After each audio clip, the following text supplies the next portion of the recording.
Meadowlarks, written by Paul Olaf Sveen.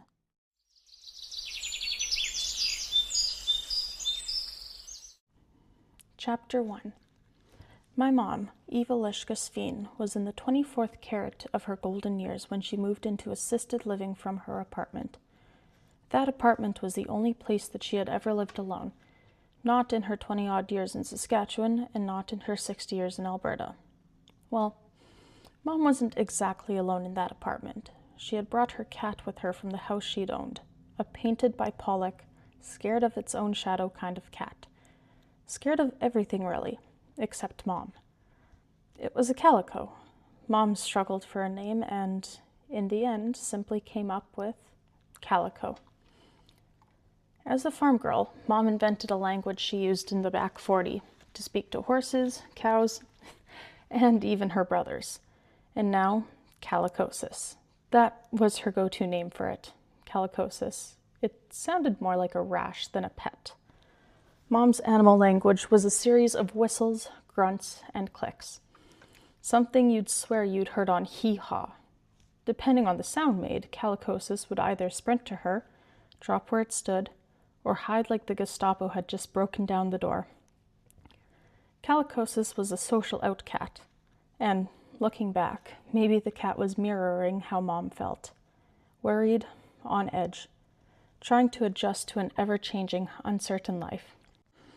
Speaking of home, Mom told a story about visiting a neighboring farm at Christmas when she and her brother were younger.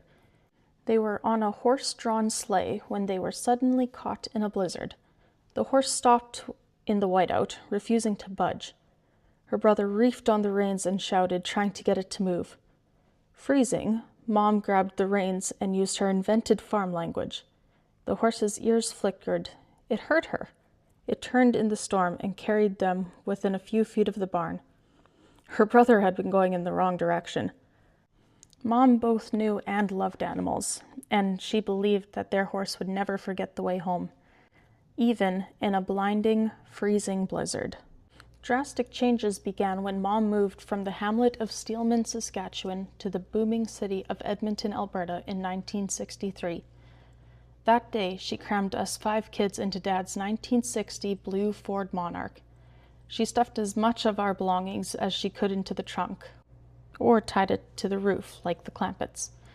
Then Mom left everything and everyone she knew behind, all to support my dad's dream of playing the accordion.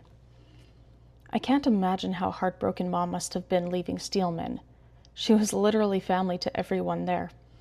Her mom and dad, brothers and sisters, uncles, aunts, cousins. Everyone in Steelman knew Mom, and they knew her better than anyone anywhere. But Dad wanted off the tractor to record polkas, and quite frankly, who could blame him? Dad drove away, and Steelman waved goodbye.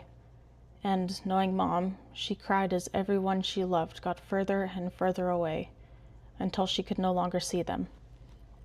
Mom and Dad eventually bought a house in Edmonton. The bungalow was like the Beatles, because we also had one John. With 7 of us and 1 bathroom, it was the reason I sprinted to school. Mom hung clothes outside in January, which we wore frozen to church. And it was also where Dad celebrated the 32 albums he recorded, and where my parents celebrated their 50th anniversary.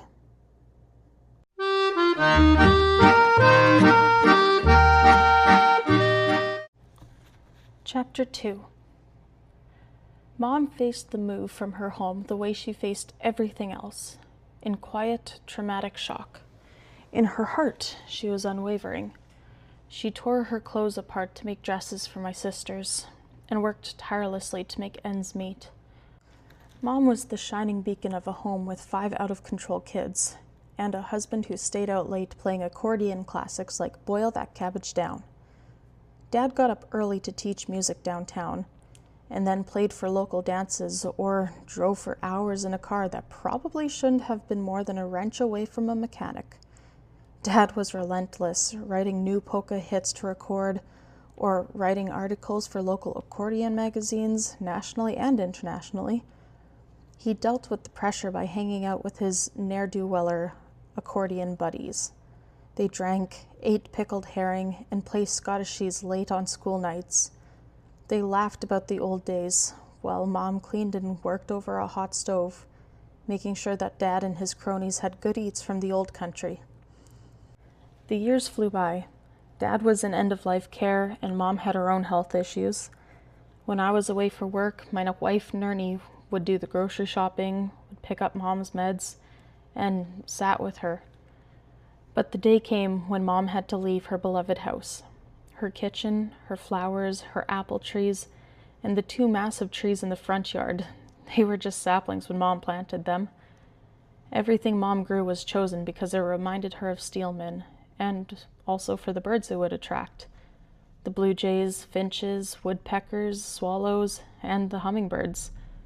But they never attracted my mom's favorite bird from growing up in Saskatchewan, the meadowlark. Mom told more farm stories about meadowlark than any other. It was during Mom's looming retirement that she had even more to face. She was diagnosed with colon cancer and fitted with a colostomy pouch. I seriously doubt Mom ever realized how difficult her life truly was. She survived unending hardships as if trapped in a perpetual storm, but she chose not to run. Instead, she became the bright blue sky in the center of the hurricane. She faced everything, no matter how overwhelmed she was, with her fierce EVA resolve. Mom never quit. She would flick the LISCKA switch and stare down whatever she had to face. Then she would pray that tomorrow might be better. It was a few years after Mom moved from her apartment into assisted living that she was swept into yet another storm. She was diagnosed with late-onset dementia. When it rains, it rains.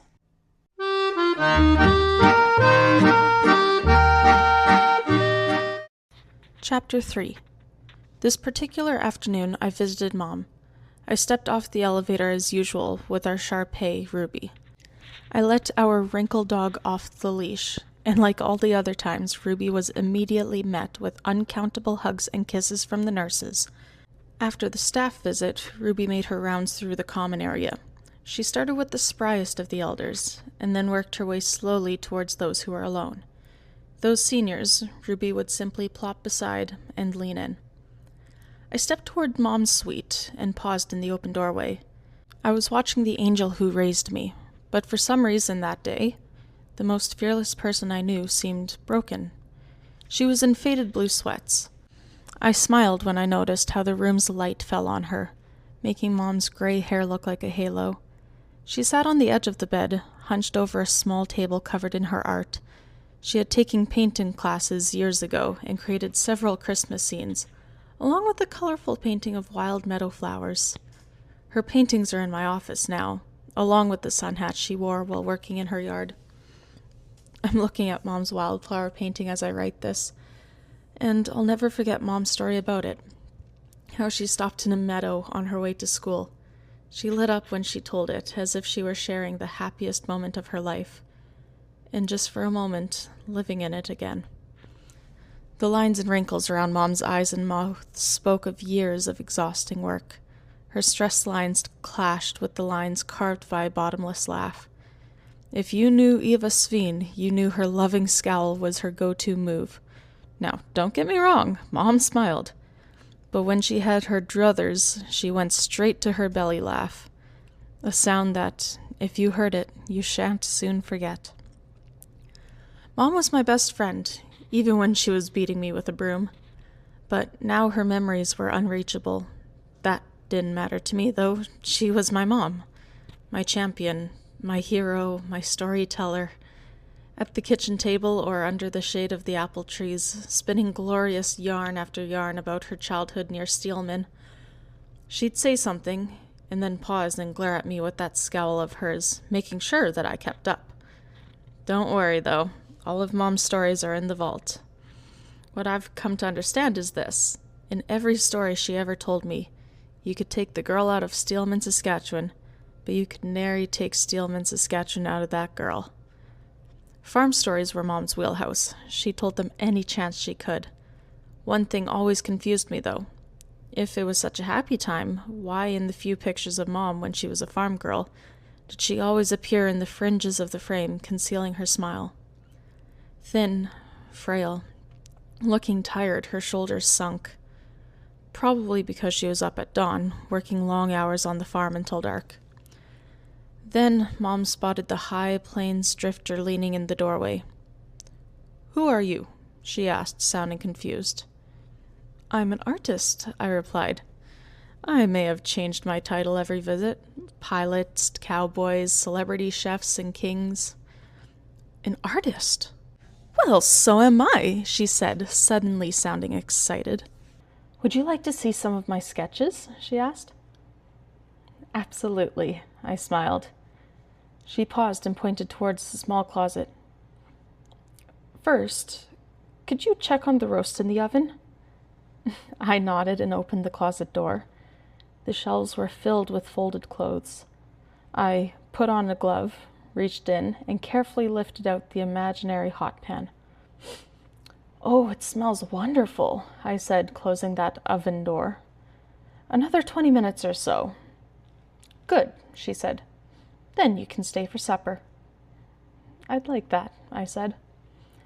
Before I sat down, I checked on Ruby. Our dog was by a table of seniors, tail wagging, moving from one new friend to another. I shook my head in wonder. How did Nerney and I manage to get such an amazing dog?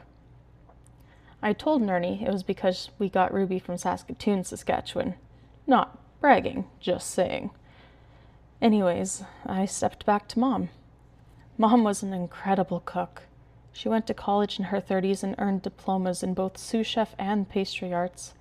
She could make Western barbecue, Chinese cuisine, Saskatchewan flapper pies, Norwegian lutefisk, Swedish potato dumplings, Danish flake pastry, German spätzle and schnitzel, cream cheese apple strudels, Ukrainian cabbage rolls, and pierogies.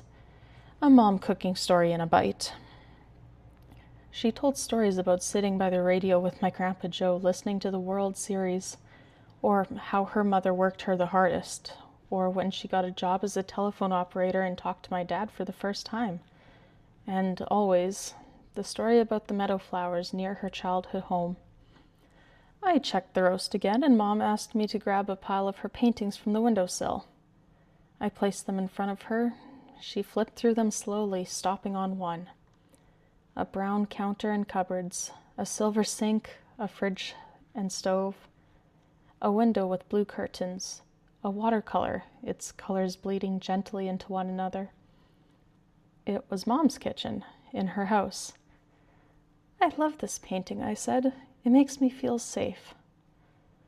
I studied it, then glanced at the cupboard. One of Mom's cooking stories bubbled up in me, the story I promised earlier. It was a Friday Thanksgiving weekend, sometime late in the 80s. I was home when the phone rang. It was Mom, Mother dearest. She was calling from her job as a chef at a banquet hall. "You know where I work?" Her tone was a little too brisk for my constitution, thank you very much. "Yes, I've driven you there enough times. Are you okay?" "Be here in half an hour. Park your truck at the back doors." Click. "Okay," I said to no one in particular. When did Mom become a Marine? I get to the banquet hall and back up to the doors. They slam open and Mom motions me in like she's calling in an artillery strike. I hop out and scamper into the kitchen. "The banquet manager said anything left after supper I could share with the staff," she said. "The rest is ours, so load it into your truck. Chop, chop." Turkeys, hams, mashed potatoes, salmon, stuffing, gravy, mushroom sauce, cranberries, pies, cakes, butter tarts, puddings, fresh baked bread, and so much more. All wrapped and good to go. I grabbed a turkey and a tub of pies and loaded them into the truck. Mom worked the dining area while I filled it. Dad slept through the whole thing. Then Mom heated up a couple of plates. And the best part wasn't the food, no. The best part was sitting with my mom, late at night, eating early Thanksgiving supper. While she told more stories, it's a memory I'll never forget. Mom flipped through more paintings, stopping on an orange ball with whiskers, big ears, and a way too long tail that curled around its tukas thrice. "Who's the kitty in the painting?" I asked. Mom didn't answer. She just stared at it, slowly moving her thumb over the cat's whiskers. I thought it might be Ginger, another stray that had found its way into her yard one day. That cat ended up having kittens in the basement. It carried them up the stairs one at a time and placed them in Mom's lap. And Mom just cried over that. What is it with my mom and animals? They all loved her. Horses, cats, dogs, Dad. I glanced over at Mom. She was still staring at the painting. I got up and checked the roast again, closed the closet door, then went to look for Ruby. She was sitting beside a near catatonic senior on a gurney, staring up at the ceiling. His arm was draped over the side, his hand gently patting and scratching at her. I sat back down next to Mom as she flipped through more paintings. I could tell she was tired, and I thought about letting her rest. Then I realized she wasn't looking at the paintings anymore. She was blinking towards the door. I looked as well, and in the doorway sat Ruby. Mom stared at the dog, bewildered. After a long silence, something shifted. A light that seemed to return to her eyes. She glanced at Ruby again, and then slowly turned to me and whispered, "Paul?" I coughed. Tears welled in my eyes. Mom had said my name. She had remembered me. My mom remembered me. How? Why? Was it the love of animals? Did Ruby reach something deep inside her that nothing else could? "Yes, Mom, it's me, your son, Paul," I said. "Oh, Paul," she beamed. Ruby waddled over and sat on Mom's foot, leaning into her. Mom ran her hand over Ruby, whispering softly to her, and we had stayed another half an hour. Mom hugged me, then she laid down for a sleep. Ruby watched as I covered her with a blanket. I took one last look, and then Ruby and I left.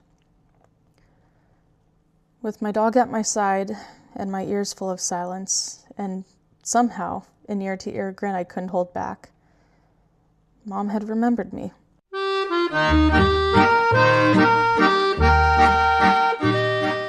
Chapter 4. It was not long after that my mom passed away.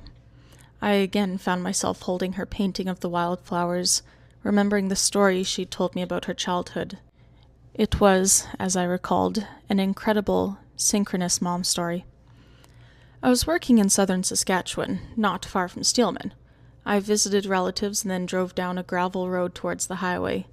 I quickly happened upon an abandoned one-room schoolhouse overgrown with trees. I had no idea if it was Mom's old schoolhouse. She'd spoken so much about it. I turned off my car and decided to walk around the old one-room school. For my mom, of course. It was then that I remembered my voice recorder. I was a stand-up comedian and used it to record my shows. It had an hour of tape on it. I pressed record and placed it on the roof of my car and wandered around the old schoolhouse. I wanted to believe it was the school my mom went to. I looked inside, and there were a few tipped-over desks. I imagined my mom when she was a little girl, sitting in one of those desks, her whole life ahead of her. I took some pictures with my phone, and after a while stepped back to my car. I sat in my vehicle and checked my voice recorder. It had stopped, but that means it had recorded an hour of something. I plugged in my earphones and started the drive home, just like the ones my parents had made in 1963. At first, the recording was just prairie wind, lonely, empty. But then near the very end, I heard a bird flutter, scratch, scramble across the roof of my car. And then, as if prompted by something beyond explanation, the bird leaned into the voice recorder and sang. Chills ran down my back. It was a meadowlark. I knew that song anywhere. Mom had done meadowlark impressions my whole life, especially when she told her wildflower stories. I knew that song only because of her. After an all-night drive, I finally made it back to Edmonton. When I woke up, I went straight to Mom's house. She was at the kitchen table having coffee. I told her I had something I needed her to hear. I fast-forwarded the tape almost to the very end. I turned the recorder up as loud as it would go and pressed play. Mom heard the Saskatchewan wind gusts and seemed very unimpressed. But then she heard it, a bird trundling across the roof of my car, and with all its heart, singing. Mom looked like she'd been struck by lightning. She pressed the recorder against her ear, listening again and again as she cried. "You recorded a meadowlark," she sobbed, tears streaming down her face. She played the tape so often that I eventually gave her the entire voice recorder. I told her about the abandoned schoolhouse where I had recorded it. I printed off a picture of that old school. Mom stared at the one-room school, overgrown with trees. "That's my school. It has to be. That's my school." What a glorious moment to share with my mom.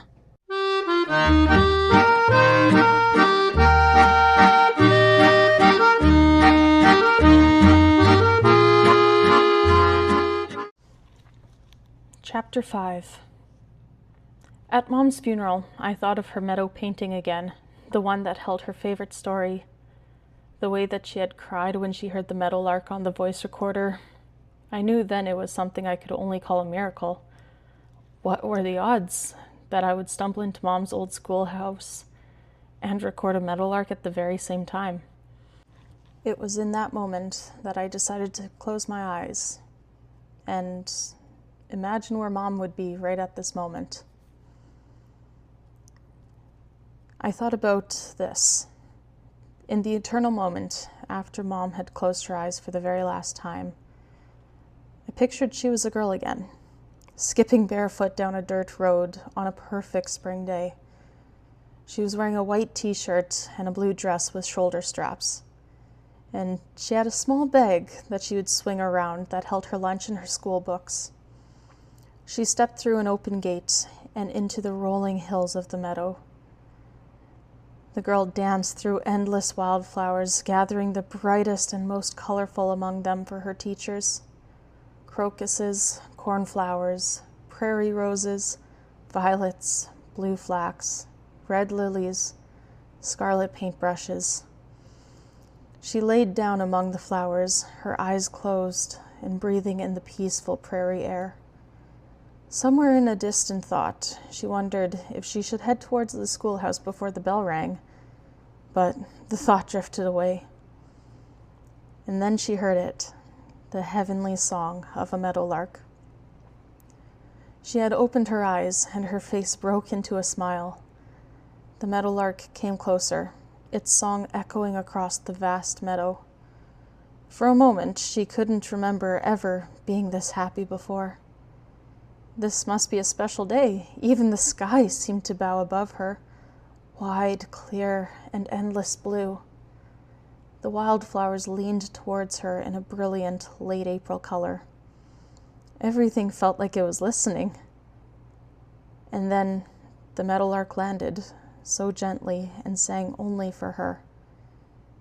"Where am I?" the little girl wondered aloud.